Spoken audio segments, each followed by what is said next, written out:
As long as we sound good, that's great. That's awesome. We are good. We are We're good. gonna take it. How was your week? It was good. It was busy.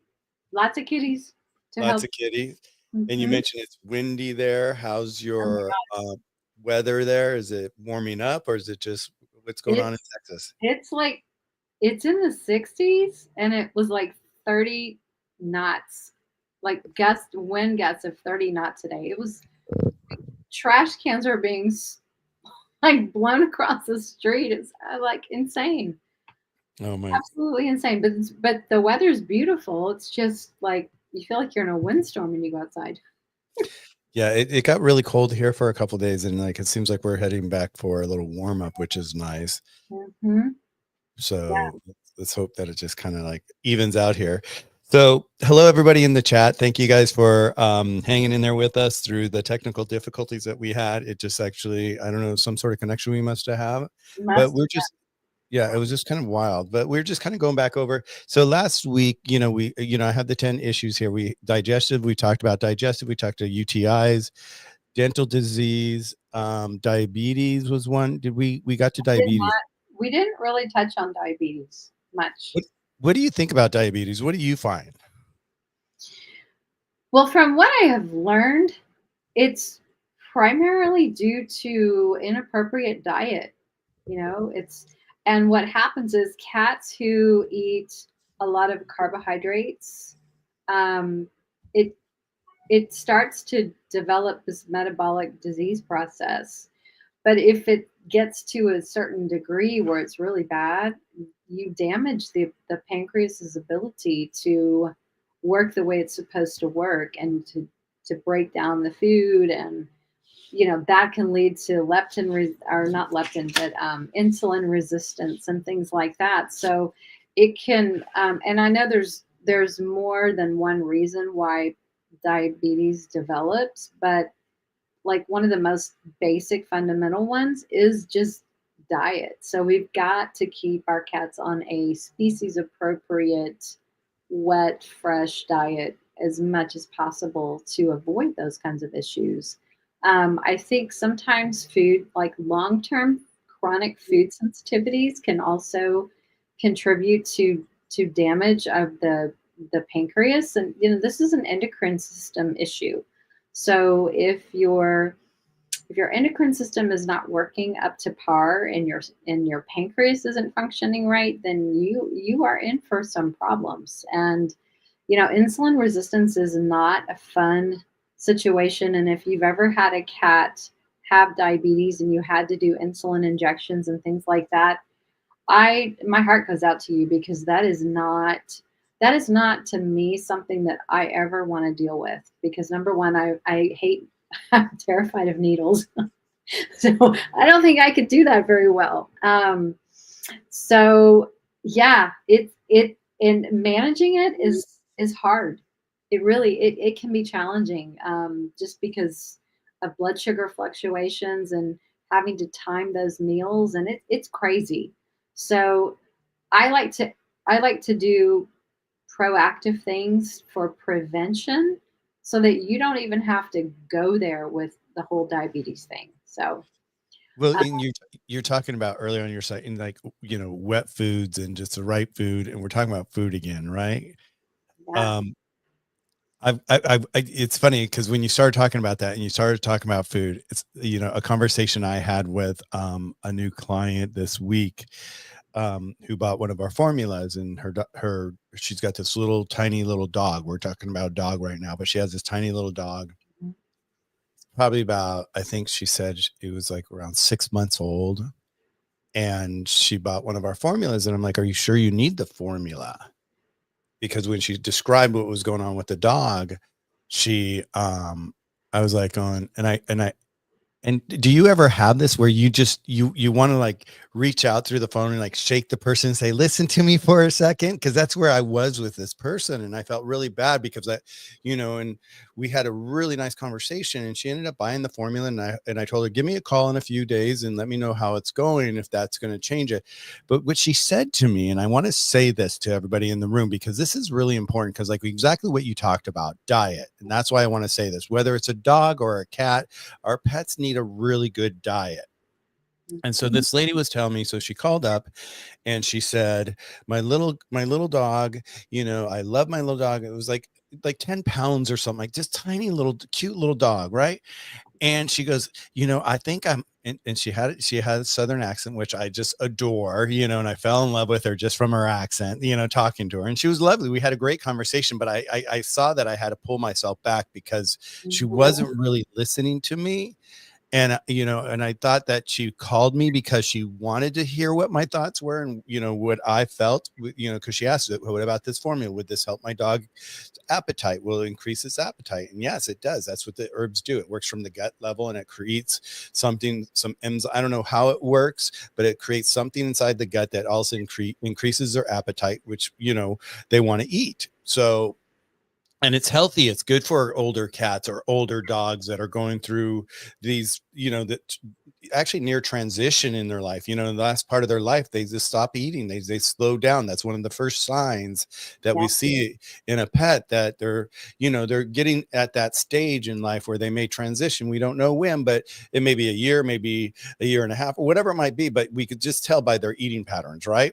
And so she was telling me that she got this cute little dog, and when she first got it, she spoiled the hell out of it, she said. And I'm like, well, what do you mean you spoiled the hell out of it? She goes, well, I was giving her little table scraps all the time, and that's how I started feeding her, right? And I go, well, what are you feeding her now? And she goes, kibble.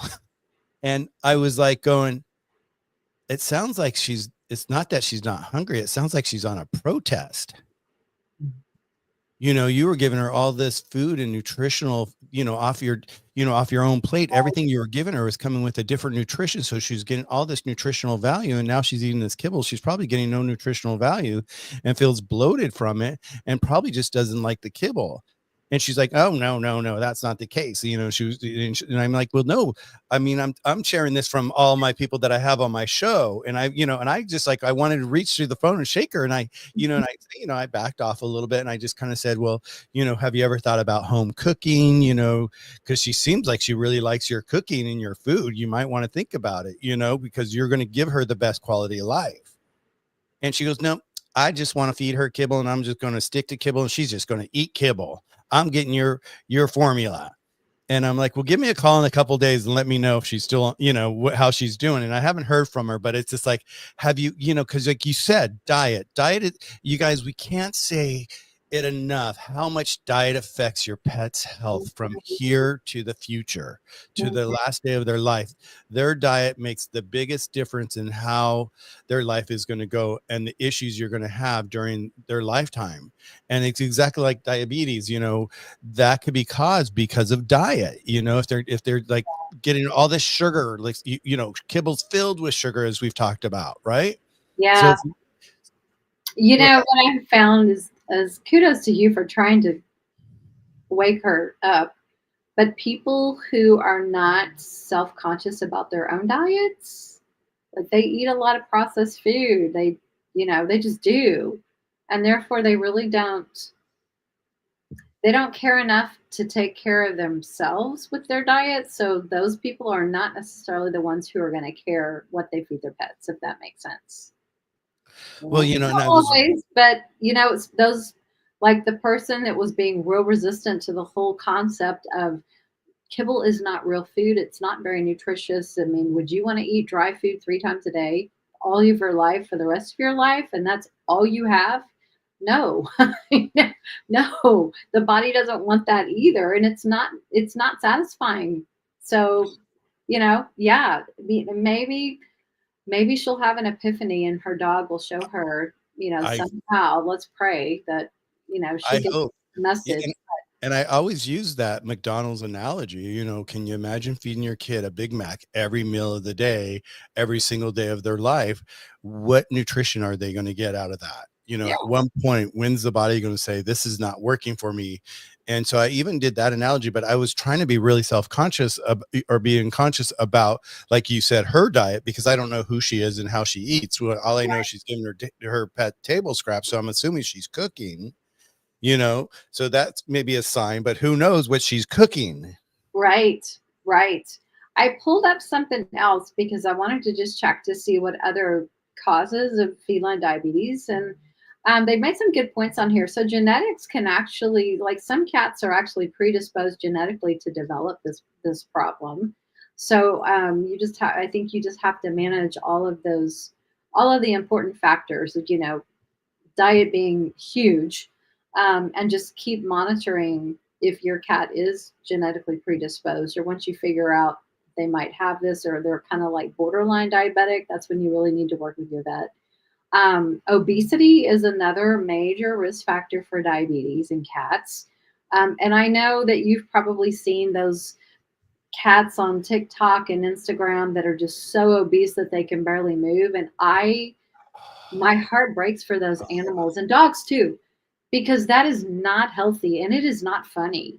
I cannot imagine being so obese like that you can't have a normal life. That's not vitality, in my opinion.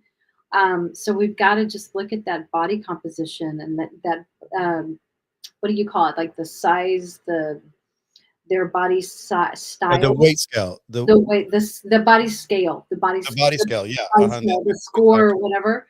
You know, Uh-huh. look down at your pet and see, do they look like this, or do they look, thin, they're like lean? Yeah. We're not. I mean, we have eyes, we can see.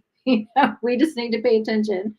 Um, and another reason is pancreatitis. And we were talking about, the insulin resistance. If your cat is chronically having pancreatitis issues, that can develop into diabetes because there's damage to those insulin producing cells, and that leads to diabetes.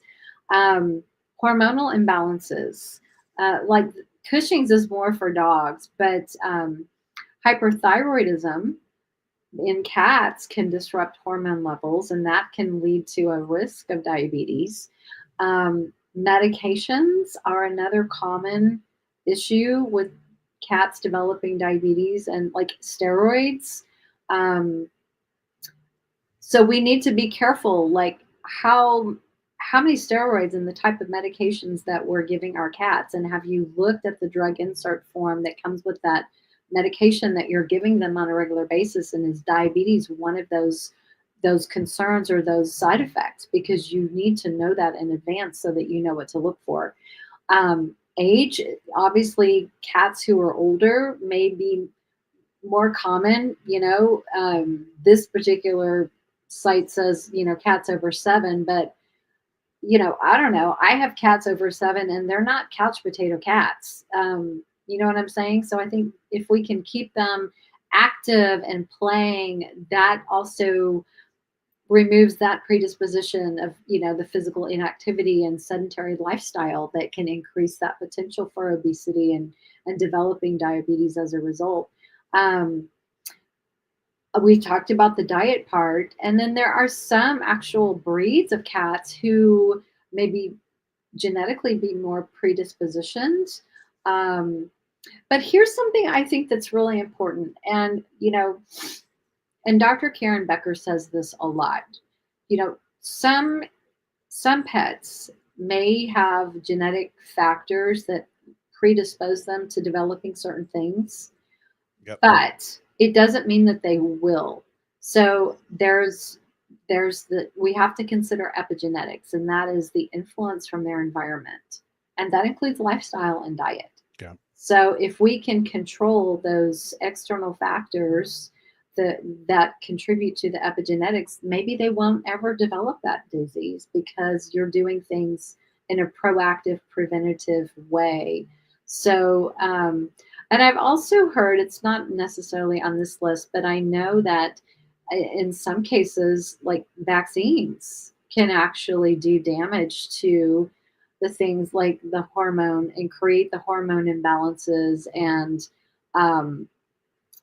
cause problems. So over vaccination may even on some degree contribute to the development of the whole diabetes problem. So there's a lot of factors. But you know what, again, I think we just have to be proactive and think about how to be smart about those things. Yeah. your your cat doesn't have to develop those things. It's lifestyle and environment that can contribute to a lot of that. Well, and like you said, are they predispositioned for it? You know what I mean? Is it Mhm. in their makeup? Is it in their DNA? And I actually on my channel, I have one dog and cat DNA, and this lady was she started off working with children and autism and doing the DNA structure and doing all the research and all that. And at the end of her career working with that, she's like, you know what?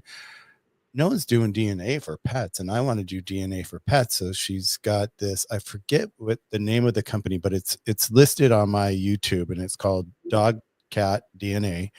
And one of the things that she said was exactly that. Is it already in their DNA?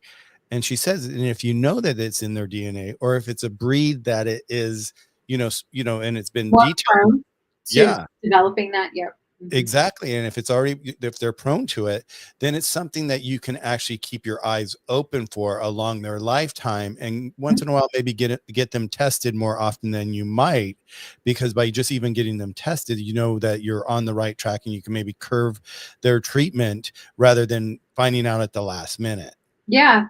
Yeah. And once you know what to look for, or even ahead of time, know how can you step in and prevent that through diet and lifestyle?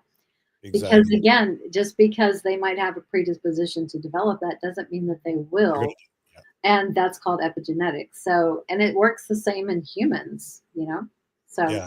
Yeah. yeah, Exactly. you have Yeah. to be proactive and figure out how to best support them so that they don't develop those things. Yeah.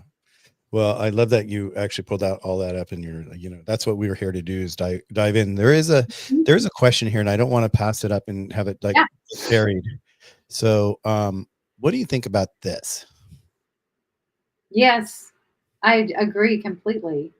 Um, if you think about number one, now First, maybe, wait. First, explain what it is. okay, the cystitis, idiopathic cystitis. Yeah. Okay, cystitis is when there's inflammation in the bladder. Right. Sometimes there are secondary infections, sometimes there's not. It's just inflammation in the bladder.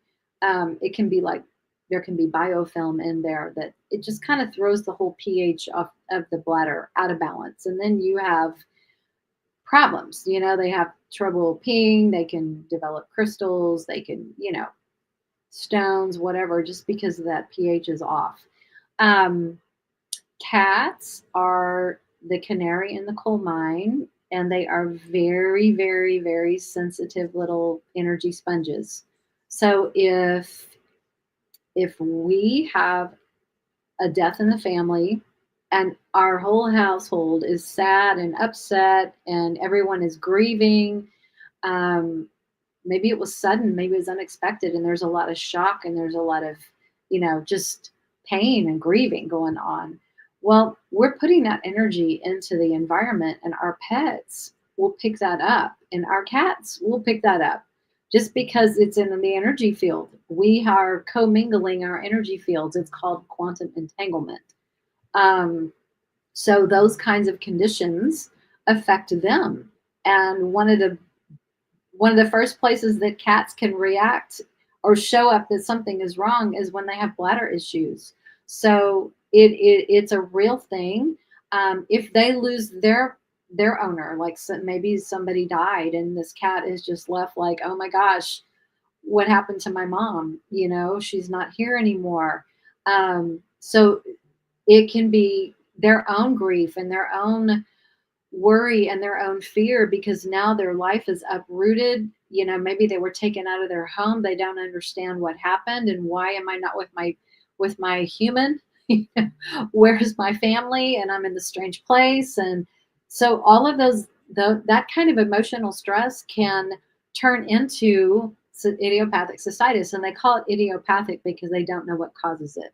But there's always a cause. They just don't know how to look for it, in my opinion, because they're looking for physical reasons all the time and they're not looking at the emotional and the spiritual side of things. So I don't think anything is idiopathic. I think we're just looking through the wrong lens. Um, So she says he's peeing on his owner's bed during the night. Okay, I need more information. Someone passed away and now he's peeing on the owner's bed during the night. But let's see, it was the owner's father who did not live with the owner, but close by, and the owner was extremely stressed. Okay, so what happens? What may I'm just thinking out loud based on the information that I have.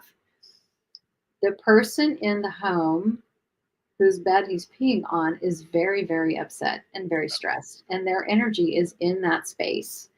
And we talked about this, I don't remember how many shows ago, the Pigpen character in Peanuts, who's walking around with the dust cloud behind him. And I compare that to this shadow energy field that we carry when we are very upset or we're angry or we're fearful about something. We carry that same kind of shadow energy around us that pets like cats can see, they can feel it, and it can be very frightening to them because it can feel like a black cloud. It can be very, very negative energy. And when cats pee on something like your bed, then they are trying to put their scent on something to help them feel more secure because they do not feel safe. They do not feel secure in that environment. So let me just mark this, let me mark that. And if I can walk through and smell my scent everywhere, then I'm going to feel more at ease. And so that's what happens in cases like that. Yeah, yeah. It's, you see that all the time where like we see it all the time when we walk into a house and we feel someone's energy and Yeah. it affects us. I mean, how many times have you walked in someone's house and just in general, you could just tell where the whole environment is with, maybe the partners or whatever. And when Yeah. they're like, when it's chaos, you walk into it. I mean, you can feel it. So your cat can feel that too. I want to jump backwards a little bit. Abuse and Scientology. She's like, oh yeah. We talk about this a lot where, people are so conditioned to believe that everything that's being advertised, and Ryan of, someone that I've had on my show that is Mhm. a nutritionist, he calls that puffery. He says, there's so much puffery on the labels because it's all advertisement, you know. Mhm. um and then and I want to show this one here, and when we talk about cooking for your pet, we're not saying really take off what you're eating and just hand them your table scraps necessarily, because there's a lot of things there that it could be way too seasoned. It could have things in there so you really have to do your homework when you're going to be cooking for your pet. Yeah, and you don't want to use onion, but I will tell you, you can use garlic. They're not. You can't overdo garlic. It with. Let me back up. The study that came out with dogs that said that whose headlines and testing results said garlic is toxic to your dogs and cats, don't feed it to them. They were feeding these beagles like 70 cloves or heads of garlic. It was cloves or heads. It was absolutely ridiculous. Well, yes, the dogs got sick on eating that many cloves of garlic. They did not die, but garlic in itself has so many benefits and good properties for healing, even for people. So using a little bit of garlic in certain recipes is totally safe because again, you're not putting 70 cloves of garlic in something. You might be putting an eighth of a teaspoon in something, and that's totally different. It can have some actually medicinal qualities when it's used in the right way. So very interesting. Yes. Yeah, Um, go on. yeah. No, that's fine. But yeah, follow some recipes, and we pulled the book out a couple weeks ago with the Forever Dog Life book that has recipes that are balanced for all active levels of your dogs. And some of those recipes you could actually look at for cats. Um, Not many of them, but some, and the treats you could even look at for cats. But yeah, just follow a recipe is that is balanced if you're going to home cook for your cat. For your Yeah, pet. and I want to jump back to the garlic thing in a bit, but I want to carry forward Kit Kat's Yeah. Okay. stream. So I pulled up my own selenite. This is a selenite wand, which is great for clearing like negative energy and things like that. And here's my best advice: the person who is, I think she said it was the owner's, it was The the owner. owner's dad that passed away. Yes. So whoever's husband is, who whoever owns the bed that the cat is peeing on, whoever that person is, that's grieving obviously from the loss. Sorry, I have cat fur in my mouth. I can't imagine why I have I cat wonder why, right? fur. um, that's the person that needs to deal with their energy. And yes, you can help the cat, but if the person who is contributing to the all the negative energy doesn't fix them too, then you're in this constant cycle until that person is able to heal emotionally. So addressing his own grief in a positive way with a positive, you know, find a positive outlet for some of that, whether it's journaling, whether it's um, whatever it is that helps that person to heal and shift that energy. Absolutely. In I have this, a question. I have a question about that really quick about the energy and all that, and about the parent that's in bed that's the cat's that's peeing getting in the their cat peeing on the bed. Yeah. bed. My question is, and this is for you, Kit Kat, as well, is this happening when the owner's not in the bed, or is this happening while the owner is in the bed? And if it's happening when the owner is in the bed, is the cat being there as a comforting and didn't want to leave the owner to go use the cat box and just is doing it in the bed just to be there with the owner? What do you think about that, Pam? It's possible, but it's probably not Okay. likely. Yeah, But because she said, what Kit Kat says, yeah, you can clear the space. So if you can smudge some sage, maybe spray some Palo Santo or something, in your space that kind of cleanses that energy in the environment in that bedroom, that would be great. Um, Crystals can help shift the cat. So, in like a red crystal for the root chakra, to help them feel safe. You can actually, let me see if I don't have a stone, but I have actually done this for Aylin before using a rose quartz crystal when she was just really grieving and her heart was blocked to the kittens. So I literally just took a rose quartz crystal and brushed her, hi baby, with it. And actually I started like above her skin, like I didn't even touch her, and I could see her skin rippling as that crystal would just yep. brush. Didn't even have to touch her, and I was like, "Whoa!" Because they feel the energy. Look at her. So I yeah, mean, and her. everybody in the chat, I mean, seriously, take a look at Pam and her, Aileen. It's like, look at the energy that they have there. You feel it. I Yeah, feel it from here. You just see she that does. positive energy. I have to put this up here because I think it's, well, first, let's say, so Kit Kat saying the cat's being treated with antibiotics, and I hate to hear what kind of antibiotics that they might be using. What do you think? Well, I wouldn't use an antibiotic unless I knew there was a secondary infection. A lot of times they don't know how to address cystitis, because again it's idiopathic.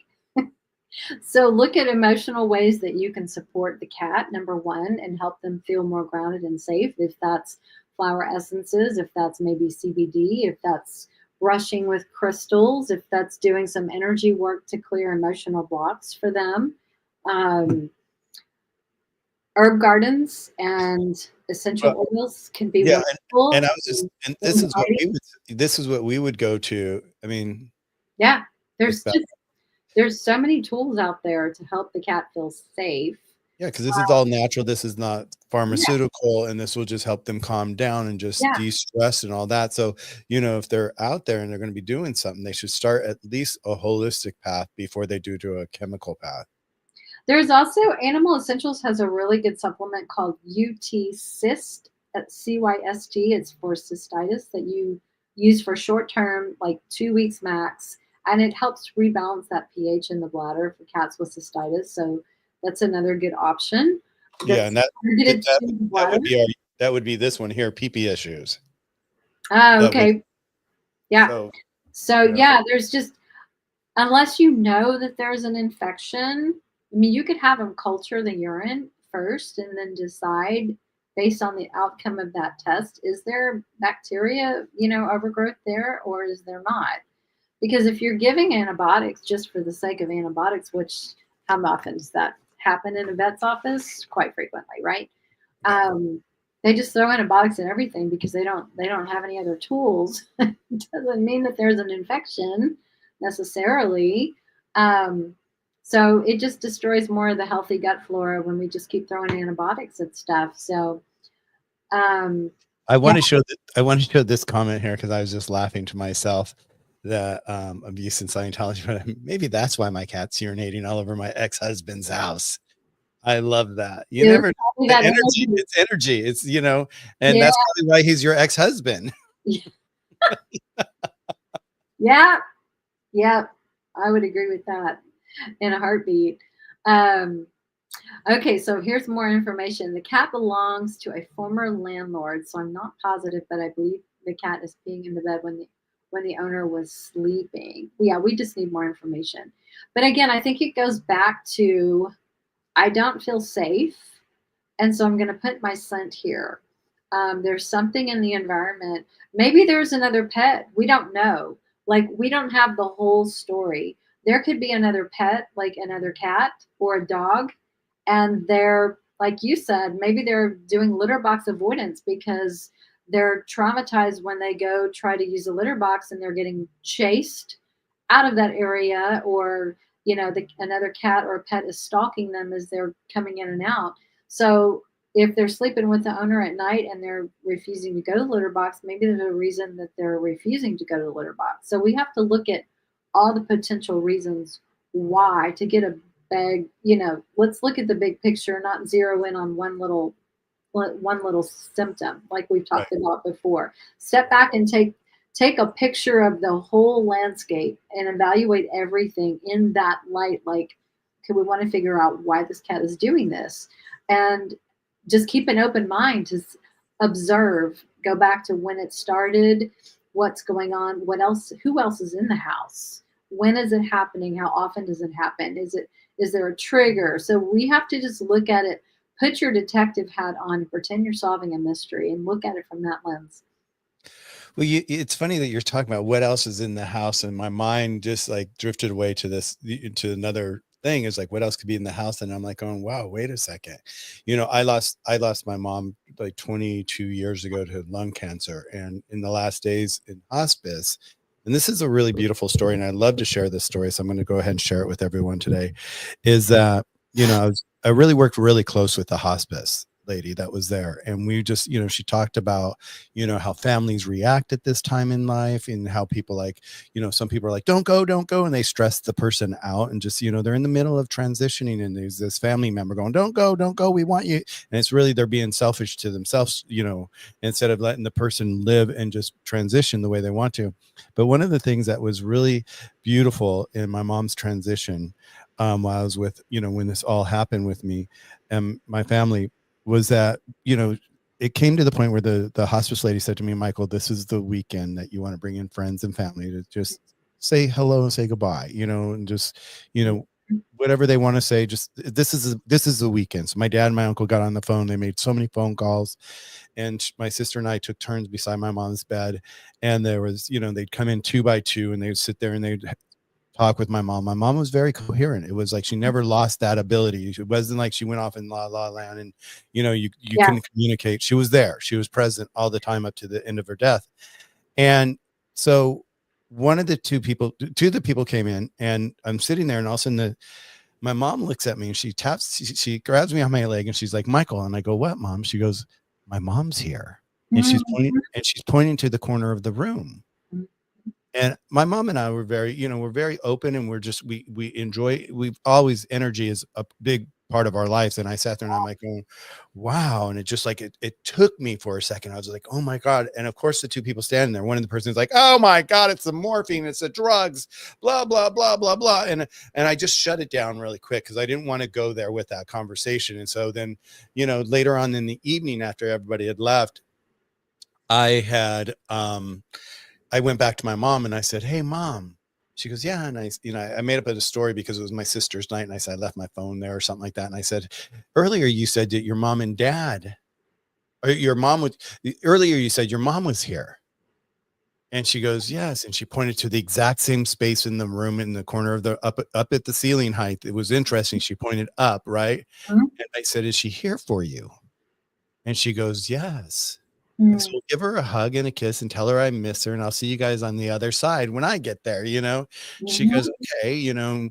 And so I was like, I'll be right back. So I go to the garage and I tell my dad, you know, my mom passed away from smoking, lung cancer, you know? And so I went to tell my dad, and all of a sudden I said, mom just said that her mom's here.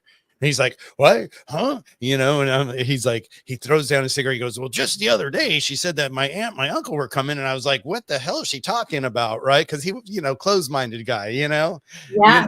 And so he's like, oh, I got it. So he goes running into the bedroom and he goes by her and he starts shaking her. And he goes, have you seen my dad yet? Have you seen my dad yet? And she looks at him and she goes, don't be such a fucking asshole. If I see him, I'll let you know. And it was just like, it was so funny because she was like so spot on and, you know, what was going on. So going back to this experience, did the cat sense the being of the father? Maybe so.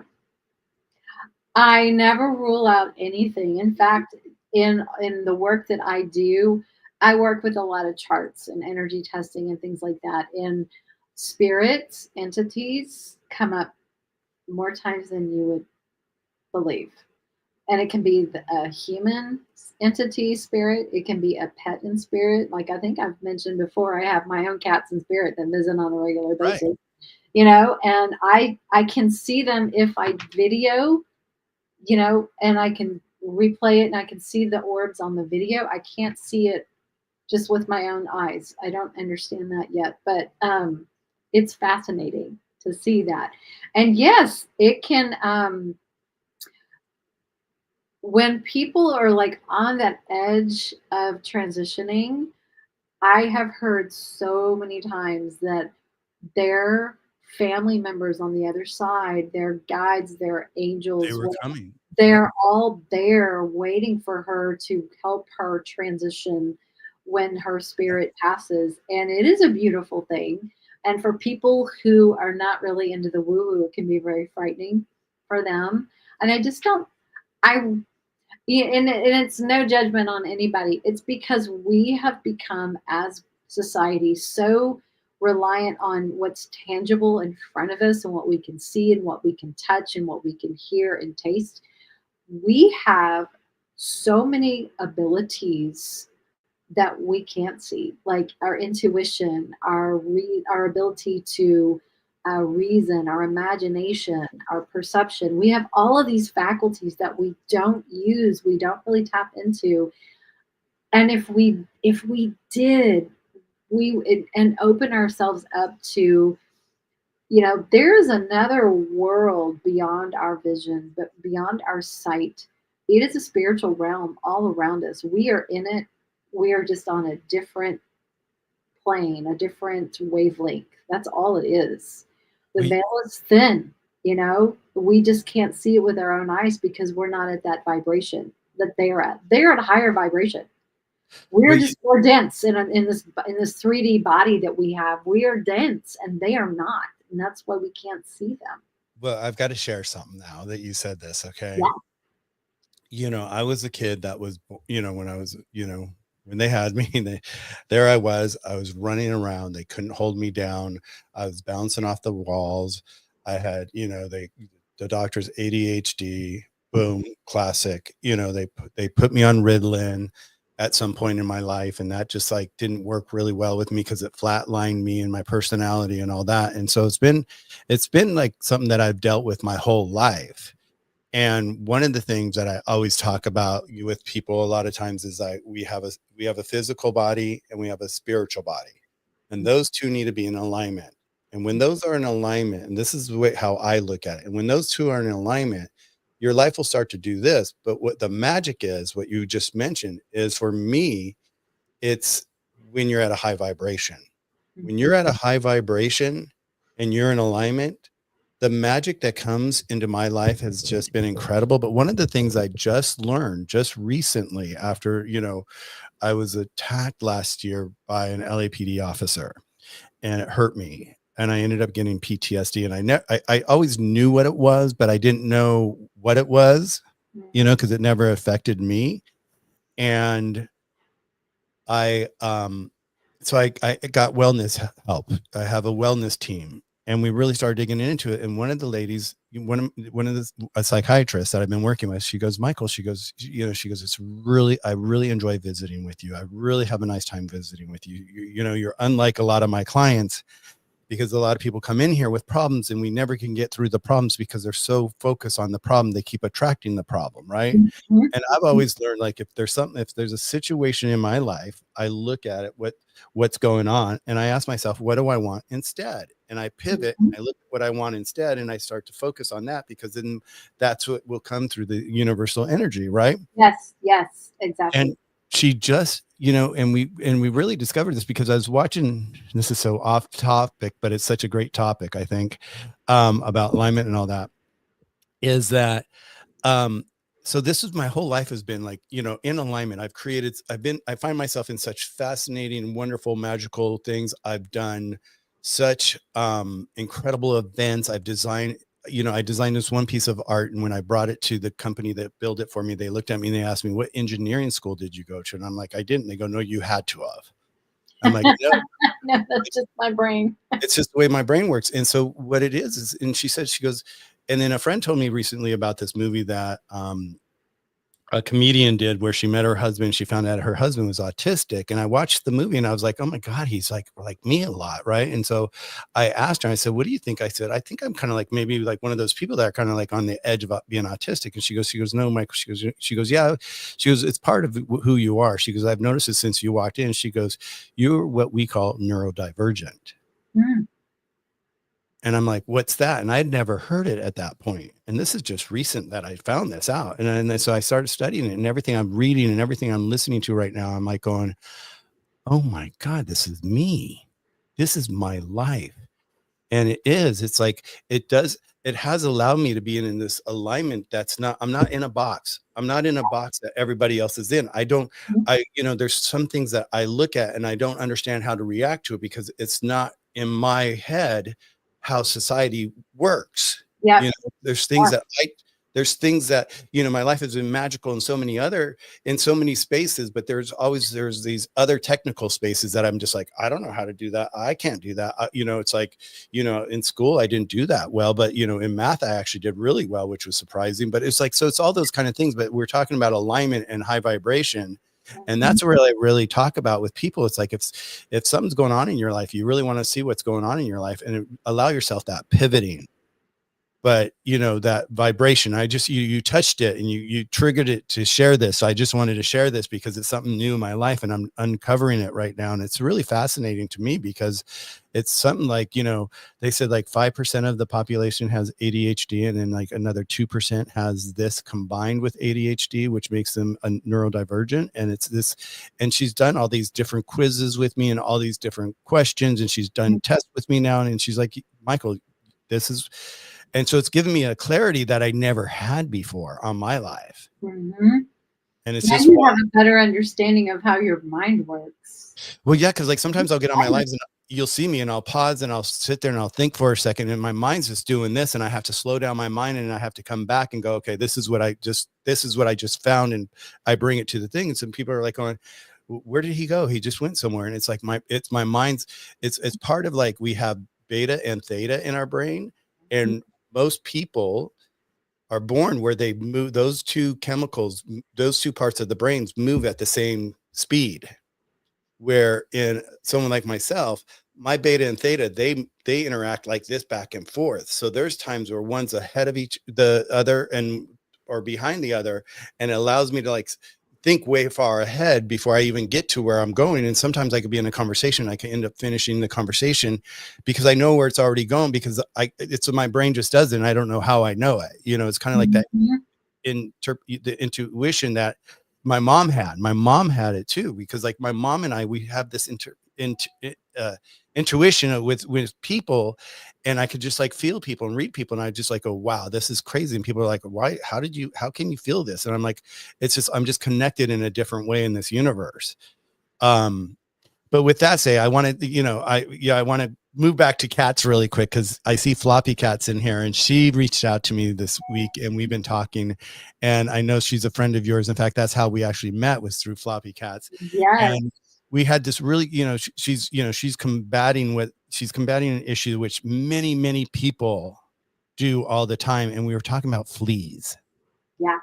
I want to hear your answer to this, and then I'm going to share mine. Well, I did exactly what you did, and I posted it on my YouTube. I brought it up, and it's, let me see, I'll bring it right here. I'm going to pull it up on a post that I just posted it. And I'm going to give her the woo-woo answer. I want to hear. Yeah, go ahead. She knows me so well. I think you'll appreciate this. Okay, this is what I suggest you do.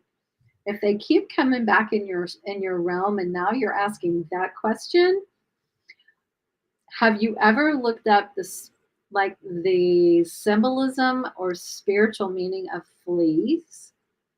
Do a search online and say, symbolism of flea, because I have taught classes on animals and spirit guides and things like that. I'm very attuned to things in nature that come across my path that are out of the ordinary, or they keep showing up over and over and over again until I get the message. So when things like this, like you're coming into your sphere again, there might be a message from the fleas, the flea gods, the fleas, just the flea energy, the fleas as sentient beings. Every animal, insect, whatever, has symbolic meaning behind them, and they can share that wisdom and how it applies to life. So I would look up the symbolic meaning of fleas. She says, okay, symbolic meanings, rebirth, persistence, resilience.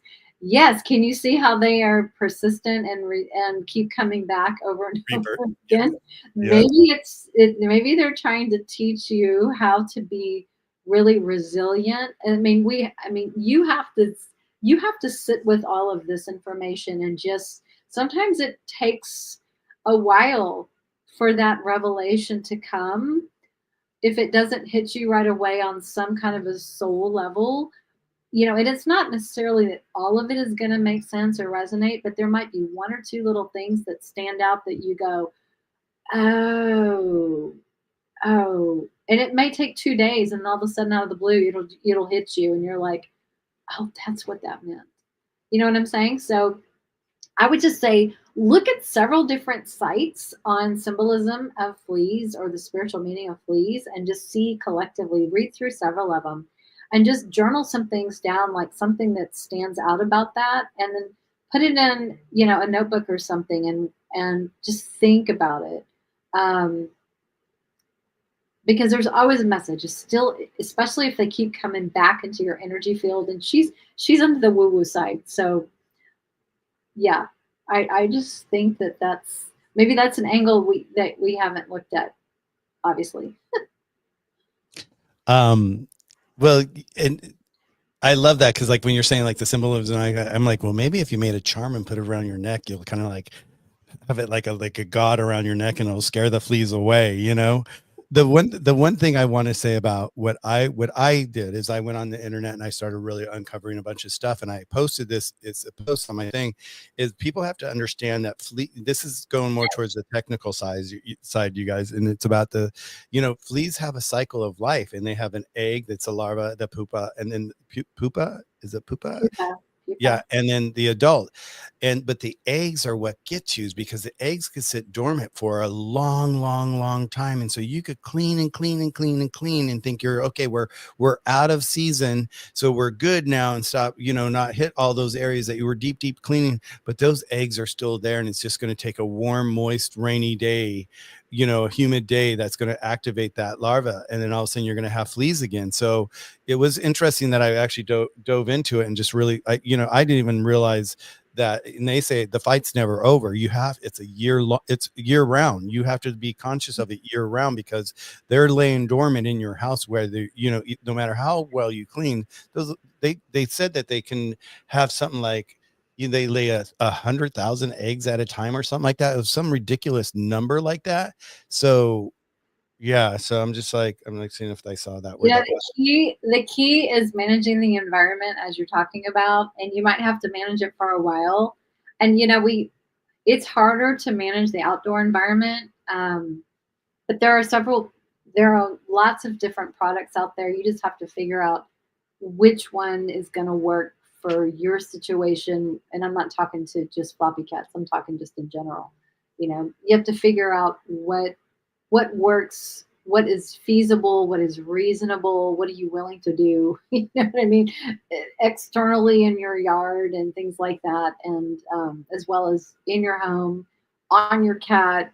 So you have to use a multi-prong approach if you have an ongoing problem. Yeah. Yeah. And floppy cats, do me a favor, in the comments, put your website in there where people can go and see the video that you made, because she made this really great video on all the different products that she's been using, and the work that she's put into it is just Mhm.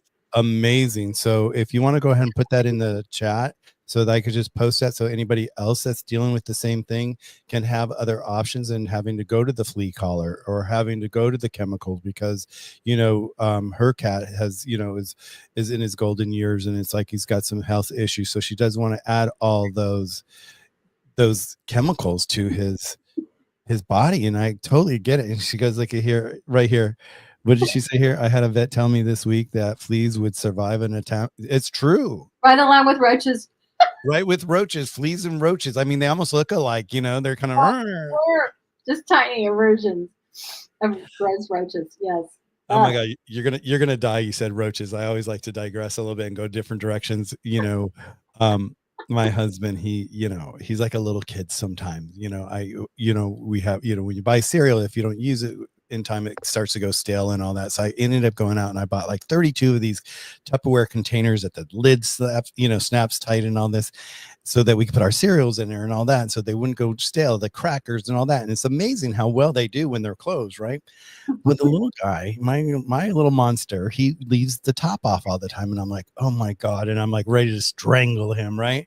So I went out on Amazon and I found plastic roaches. Oh no, you did not. I did, and I put a roach in his cereal, because No. he left it open at night, so I just dropped one in there.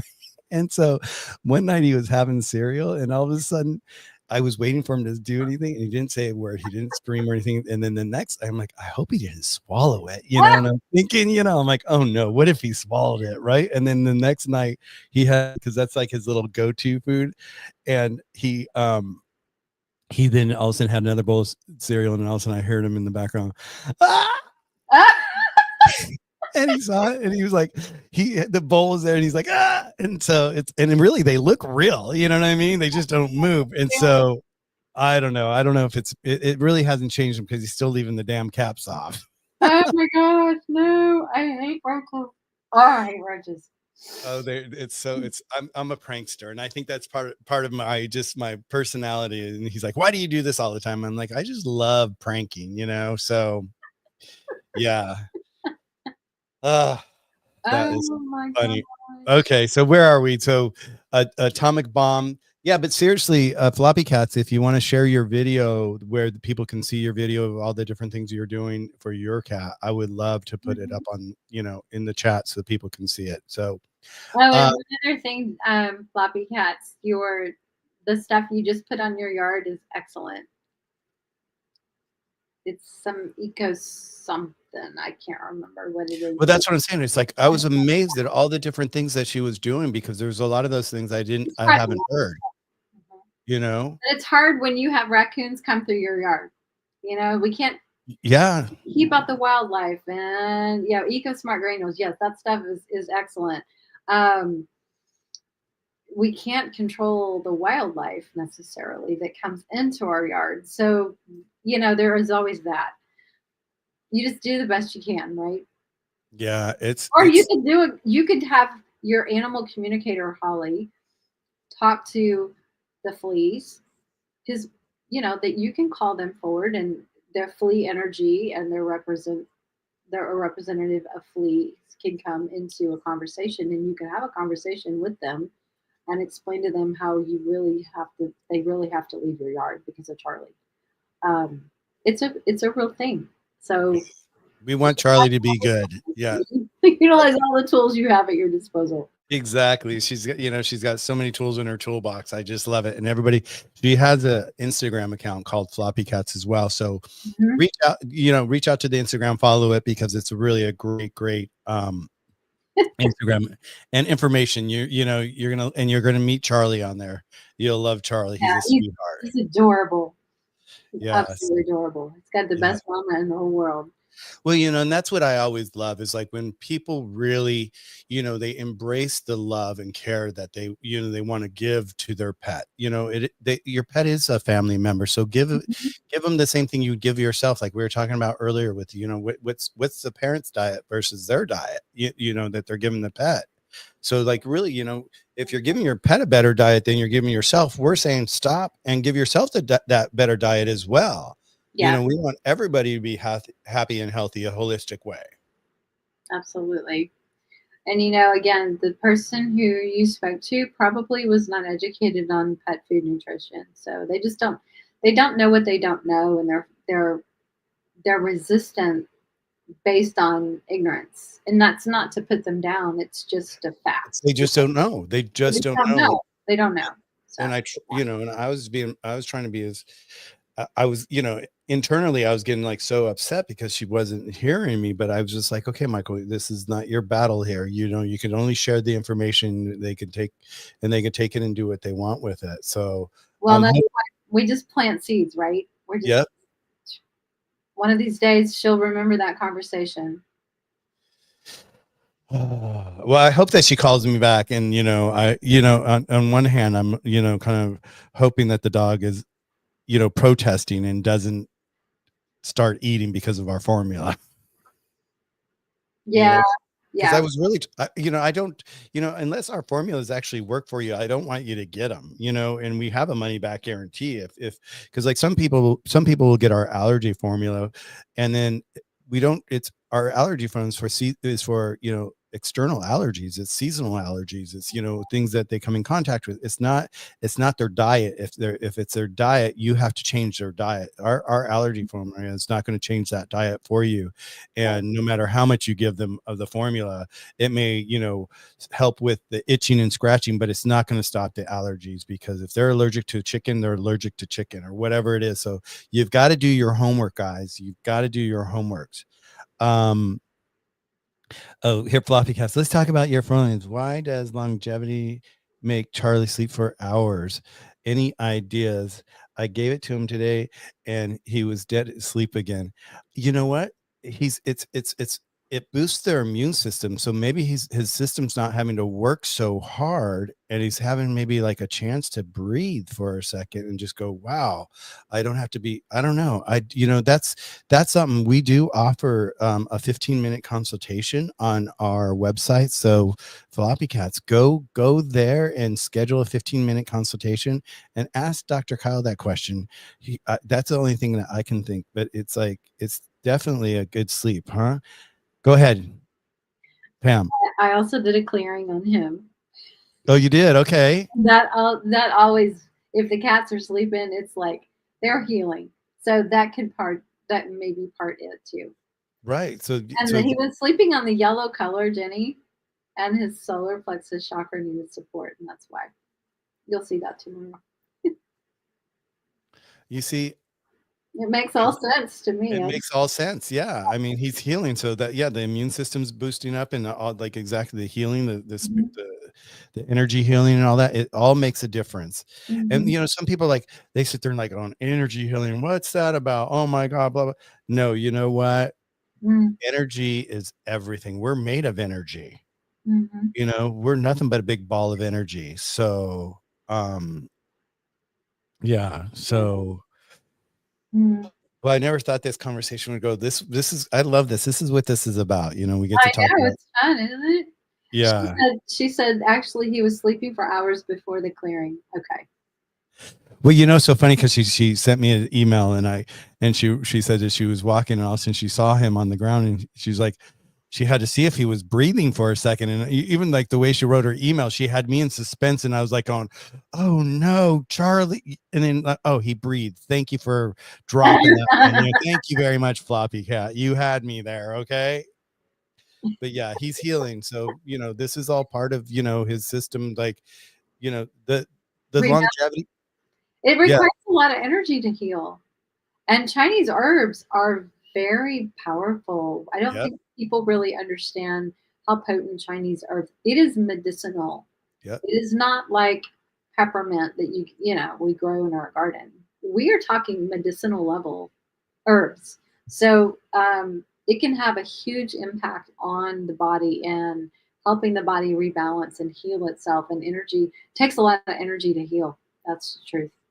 It does. It does. I mean, I'm dealing with my hip right now. And it's just like the amount of energy that I have to put into just like let it just be pain or it's not pain free, unfortunately, right now, but it's like just to be able to to have the rest of my body be in a neutral space with it, and to be able to sit there and give more energy to the hip rather than the rest of my body. It takes a lot of energy out of me. And, I'm exhausted, it's like, I find myself like, unfortunately right now, I can only like, since I've been attacked, it was like, they're trying to figure out what's wrong and they may think they're thinking that they're going to have to go back in and I had a hip replacement because of a sports injury when I was younger. Ouch. And so they're thinking that they may have to go back in because it may be loose. Mm, yeah. And so, and that's when we do need doctors. If there's mechanical things going wrong that herbs or Yeah. anything else can't fix it, we need our professional people out there. We can't do this by ourselves. And Yeah. there's you Herbs know aren't going to fix that. herbs, believe me, I've tried. I've and I do take our ouchie formula for the pain, and it cuts it a little bit, better than taking the narcotics that they want me to Yeah. take. I hate Oh, those. 100%. Yep. But yeah, I just wanted to jump back to longevity real quick. Our longevity formula, the results that I've heard across America have just been incredible. And like what Pam's saying, medicinal, this is not like, oh, let's have, mint in our tea. This is not those kind of herbs. This is like, these are ancient Chinese holistic recipes that have been around for hundreds and thousands of years that Mhm. they've been using that have been fine tuned to this point where they are today. And Mhm. that's why they work so well. And we had a friend who came to us. I had a cat hair flying by and I'm like, where did that cat hair came by? It's coming through. You're right. Exactly. The energy. Right. And so Alan came to us and said, hey, I just got back from the vet. Vet told me Maggie's got cancer everywhere. And they gave her 6 to 8 weeks to live.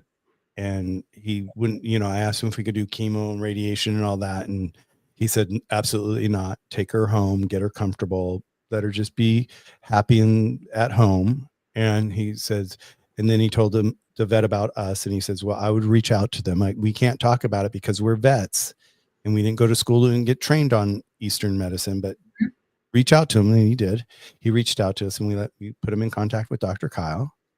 And it was amazing. When I first went up and saw him the first time with Maggie after he got the news, I could just see we talk about energy again. Okay, let's go there. Mhm. That both of their energy was just zapped, and you saw it, and Yeah. they were both pulling on each Drained. other, they were drained. They were both pulling on each other's energy, and it was just really sad to see because Maggie was always this happy-go-lucky dog, and she was in her way golden years. So, she was a lab, and so she was, she was up there, and so Dr. Kyle said we want to get her on Forever Young, and let's give her some No More Drama. Just if she has anxiety right now during this phase that she's going through, let's get her that as well. But let's get her on Forever Young. Got her on Forever Young, and once again, we don't say that it cures anything. It doesn't cure cancer. It doesn't cure anything. All it does is the herbs boost the immune system, so the immune system can fight whatever's coming towards the pet. Mm-hmm. And so he got Maggie on it, and he gave it to her twice a day. And then Kyle said, let's give it to her 3 times a day right now. Let's get her going. Let's get her ramped up, and let's get her going. Remember, the vet said 6 to 8 weeks.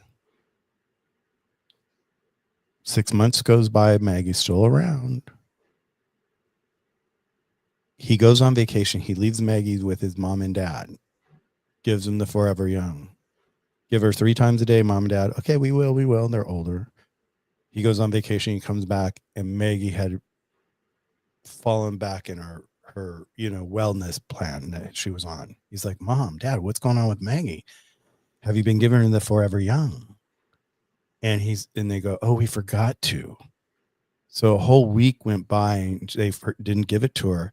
And he immediately got her back on it. And within a week, she was back to the Maggie that we knew at that point in her life. And she was, and he lives in Beechwood Canyon here in Los Angeles. And those are hills. And she's climbing up those hills and all that. Wow. And he thought for sure that wasn't going to happen. But she was happy as hell to the day she passed. But she ended up living a year and a half, not a year and a half, like a year and 3 months longer than the vet had told him.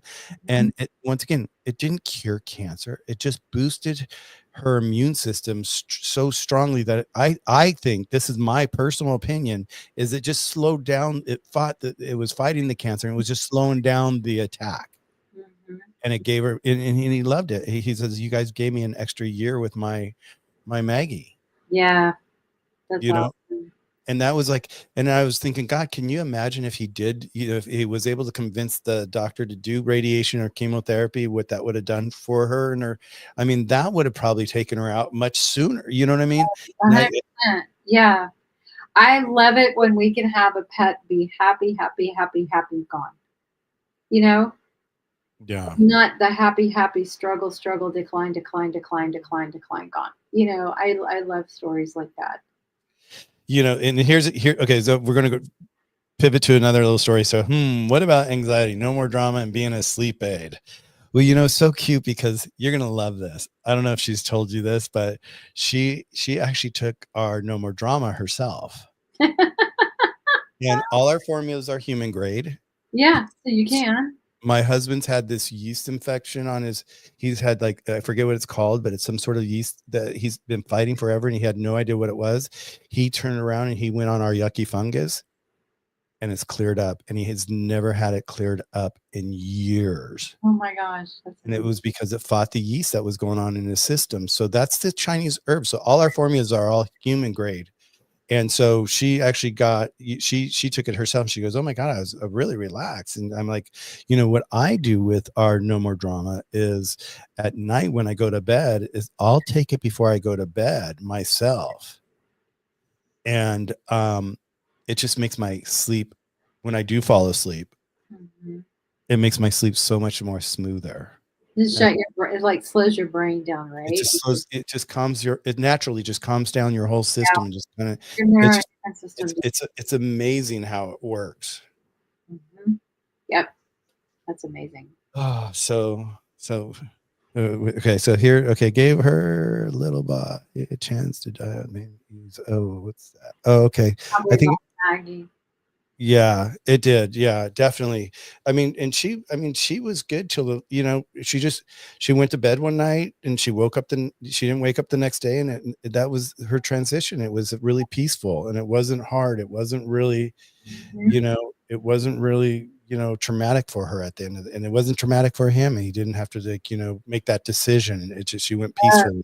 Yeah. Which was a hard one, because I just had, one of my dear friends that I do another channel with, that she, we fight for kids, You know, that's my other channel. And you and I really, Pam, we haven't talked about that, but my other channel, and that's why you see Scientology here every once in a while, is the fact that my other channel is around saving the kids out of Scientology. Mm. And because it's horrible what's going on in Scientology. A lot of people don't know. They don't know what's going on behind those doors. It's really a cult. And it's really sad to see what's going on. And so we fight all the time, but she just lost her little lady the other day. Mm. And you know, and she had that. She called me. She was at the vet and she called me. She's like, Michael, what do I do? You know, they found that she had diabetes, talking about diabetes, circling all the way back to diabetes. You know, she had diabetes, and it just was like, it was at a level that was so high inside of her system, it was just shutting everything down. And they were able to hydrate her enough to bring her home. And I said, well, that's great that you got her home. Now let's see how she does overnight. And let's, you know, and because she was going to bring her back the next day to even see if they could hydrate her even a little more. But she got home, and then she ended up transitioning at home. And I said, how beautiful that was. Instead of you having to make a decision to, you know, euthanize or not, you know, because that's hard on us, you know, when we have to get to that. Oh yeah, You yeah. know, And I know that our pets have the ability to step out of their bodies at any time that they want to, and they come into this life with an exit plan already in place, whether we know it or not. Um, and when they take those opportunities to make that transition without our intervention, I think they do it because they know how hard it is for us to do and make those decisions, so they make them for us. You know what I mean? They just take that worry and that guilt, if you will, off of yeah. us because they know how hard it's going to be and how much it affects us to do that. So it's great when they can do it on their own. Okay. Well, we're getting towards the end, and you know, you said this, and you remind me of my cat. And I talked about how I'm a little prankster, right? And you guys are gonna hate me with this one, okay? This is a horrible one, right? So I was dating this guy, and you know, I'm a designer. I do events, and I was working on this big event, and we were like in the final stages of doing this big event, and we're like, you know, and I'm talking about an event that was like $1 million event. Okay, it was a big, and it was a personal event, you know, and so it was like a big, you know, I was dealing with hundreds of vendors and, you know, designs and bartender. I was dealing with all that. So I was doing all that. So my cat, I could see that he, you know, I knew he was at his end of his life. You know, you could see it. He stopped. Like, once again, his food intake went down to nothing. His water intake went down to nothing. He started getting thinner and thinner. And I just saw that it was coming on. And you know, and I didn't want to euthanize him. I was like, no, you know, like you said, it's like, and he knew that. And so, you know, I knew like that night that something was up. I could just tell. You could see that he was talking to me in a different language almost for him. And he was like rubbing me a different way. And he was saying goodbye to me, you know, and I felt that, you know, and I was sharing that moment with him as well. And we just had this beautiful connection. So I laid him down on his bed, you know, on my bed on a towel and all that. And I just put him there. And sure enough, I woke up in the morning. He had transitioned by the morning. And so, you know, me, ADHD, you know how I am. I'm like, what do I do? What do I do? And I'm on my way to go to work and all this. And I'm like, well, you know, I'm going to get him cremated like my other pet that I had. And, you know, I was going to bring him to the, you know, and I brought him to the cemetery once I did get him cremated with the dog that I had to where my mom was, and I put them all together. But so anyway, so I had him there and I'm like, what do I do? What do I do? So the only thing I could think of is that the apartment next to me used to be my grandmother's. In the apartment I was in, I created my art studio, so that's why we lived there. He's like, it's a part of it. Like, I lived somewhere else, but I had that as my art studio, and he was always there with me at my art because he loves doing art. He loved that, right? So I decided I'd put him in the refrigerator just to Yeah, preserve. yeah, Right? I wrapped yeah. him up in his towel, put him in his refrigerator, and all that. And so then you know, the guy I was dating at the time woke up and he said, Michael, and he was like, where's Jet? I can't find Jet. And I'm like, oh, he's next door in the refrigerator. I said, because I'm going to have someone come pick him up and cremate him. Right. And I sat there and he goes, oh, okay. I was worried about him. Da, da, da, da, da, right. And I said, you guys are going to hate me on this one. I told you. Okay. So I superimposed the towel that he was laying on and him with a picture when he was alive, and he was sitting up facing him.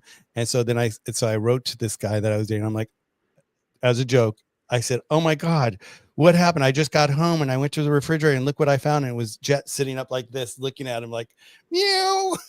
And he freaked out. He's like, "Oh my God." That's how twisted my mind is sometimes. Roaches to transition kitties. I mean, it was horrible because, like, when you saw the picture of him in the refrigerator, I opened up the door and it looked like he was alive sitting there going, "What am I doing here?" Oh no. Oh, it was horrible. Okay. So there you goes, you guys. We're at the end of the hour. I do have to get off here. I do have a meeting I have to go to here shortly. Pam, what a delight once again. And, you know, we just keep growing our channel here and we just keep, you know, bringing in these conversations and, you know, people get so much just out of everything that we talk about. And that's what the beauty is of our channels. And if you guys are interested, be sure that you're following Pam. Let me find your link here. I know it's up here somewhere. Let me just put that back up here really quick. That's the Pets Journeys link right there. Amanda, can you pop up her link really quick for me so I could just pop that in real quick? Because I can't seem to locate it right now. It's further up. Is it further up? Yeah, just a little further. Oh, right here. Is this it? Yep, there you go. And you guys, here's Pam's link. Be sure to go there, follow her, follow us on all our channel. If you're not following us, be sure to follow us because we're here to help you guys. We're here, you know, help us help you by following us and just bringing this information to everybody. And if you have friends that have pets and they're new pets and they want to know, you know, different things that they can be doing, that's why we're here to show you alternative ways of treating your pets and having a holistic wellness for lifestyle for your pet. And remember, not just for your pet, have it for yourself as well. Yeah, it works for people. It works for people. Clear that energy, people. Okay, everybody, have a beautiful, beautiful night. Thank you again for joining us. We'll see you next week, next Tuesday at 6 p.m. Pacific time. Same and, bat channel. Yeah, same time, same bat channel. And have a beautiful week, everyone. I'll see you guys next week. Cheers. Bye, Pam. Bye, Aileen. Kitty, kitty, kitty. She's there. She's waiting for you. She's waiting. Okay, guys. Have a good day. Bye.